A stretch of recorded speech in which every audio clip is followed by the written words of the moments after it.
stress.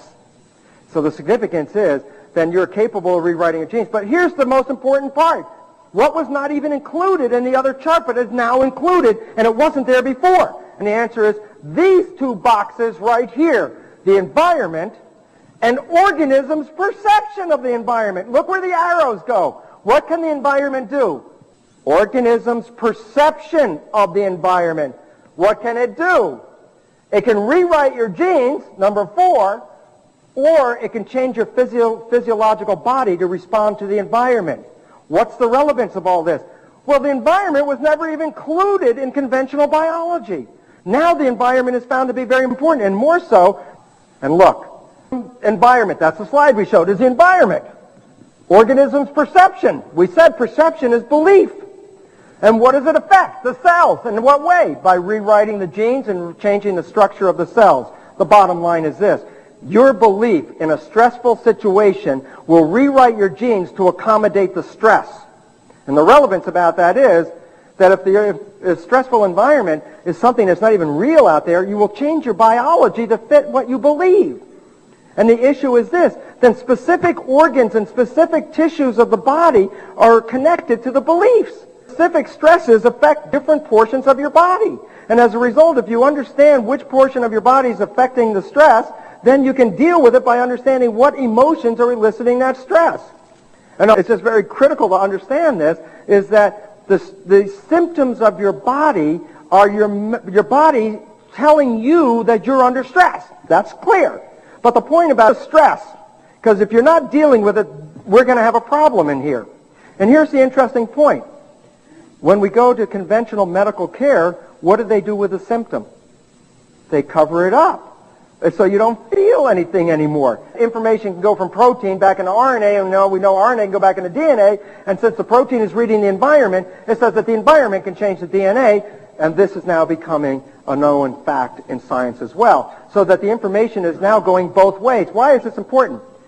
Because when we go to an OBGYN checkup, if you're pregnant, what is the doctor primarily interested in? Eating right? Do you have enough vitamins? Do you have enough minerals? It's like taking this. What is the role of the mother in conventional belief? Understand this.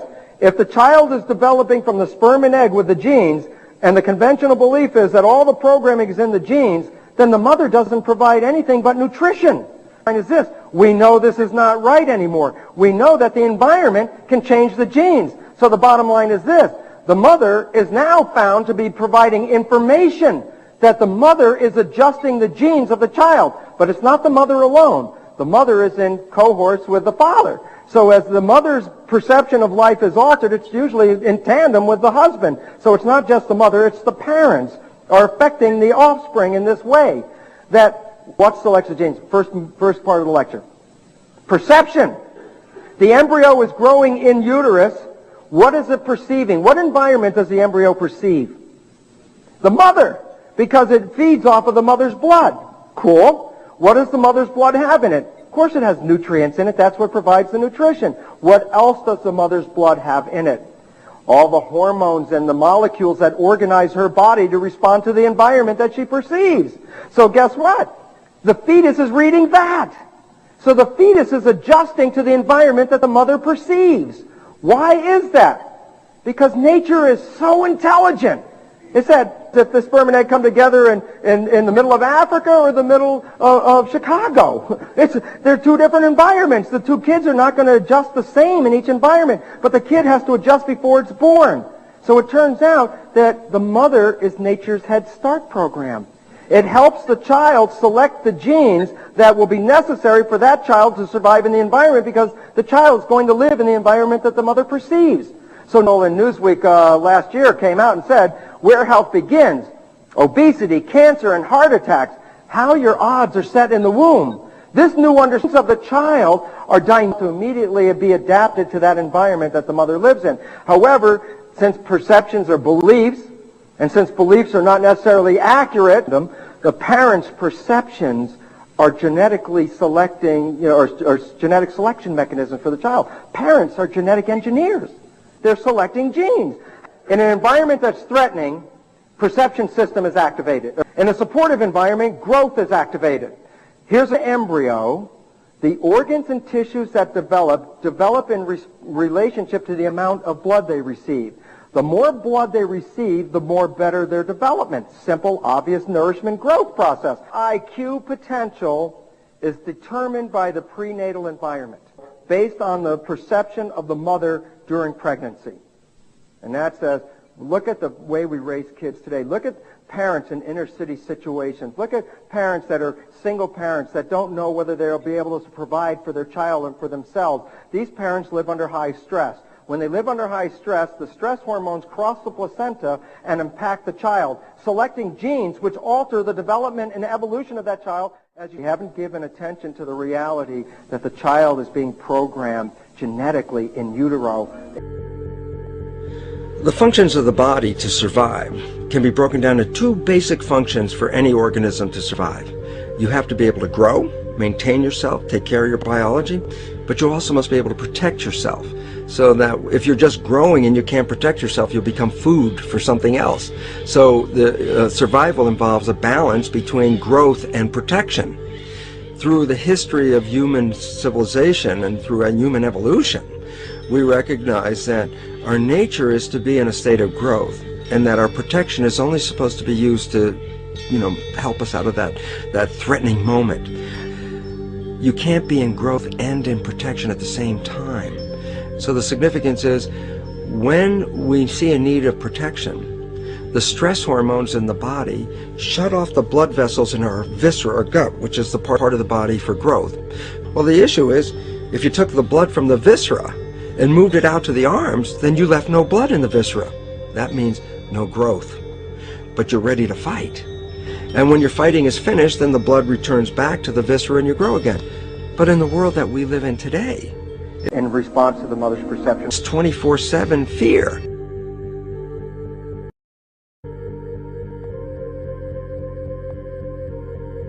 So we have a continuous dripping of that stress hormone into the body. It's just dripping all the time, getting us ready to run or fight or flight at any moment at the drop of a hat. We're ready to go because we're on guard. Well, the problem is, what does that mean about your allocation of energy? And it says, Actually came out of nowhere. The conscious mind is the creative mind. It's the one that has your personal identity into it. It does the real thinking. And then there's a subconscious mind. Well, there's no entity in it. The subconscious mind is equivalent of a tape player. It records behaviors, and then at the push of a button plays a behavior. It's automatic. It's a very convenient thing, because then we don't have to relearn all the time. Once you know it, you can make a pattern. The problem is that the basic patterns of belief and behavior that are programmed in the subconscious mind came from our teachers. Are we leading conscious or unconscious lives? And now neuroscience has told us in the unfolding of our lives, only 5% of our life is controlled by our conscious mind, and 95% of the time controlled by the subconscious with programs from other people that were installed in there. And the problem is, it means when those programs are playing, we don't see them. Control over. What we're seeing right now is, with all the competition of each other destroying each other, wars, competing for material existence, raping the planet and tearing it apart to get some pieces of it to hold in your hands and say you won the game. Every one of those moves is destructive, not just of the planet, but of human civilization, because human civilization will thrive with cooperation and will die with competition. And if you operate from these truths, then you end up with 1967. I'd isolate one stem cell, put it in a petri, the extinction dish, and then it would divide every 10 hours. So I took all the cells, split them up into 3 groups, and then just put them in 3 petri dishes. And then I changed the growth medium, the constituents of the environment, in each of the 3 dishes. In one dish, the cells form bone. The second dish, they form muscle. And a third dish, they form fat cells. What controlled the fate of a cell? And the first thing you have to say is, well, wait, they were all genetically identical when they were put in a dish. So obviously the genes didn't control it, because they all had the same genes. What was different was the environment.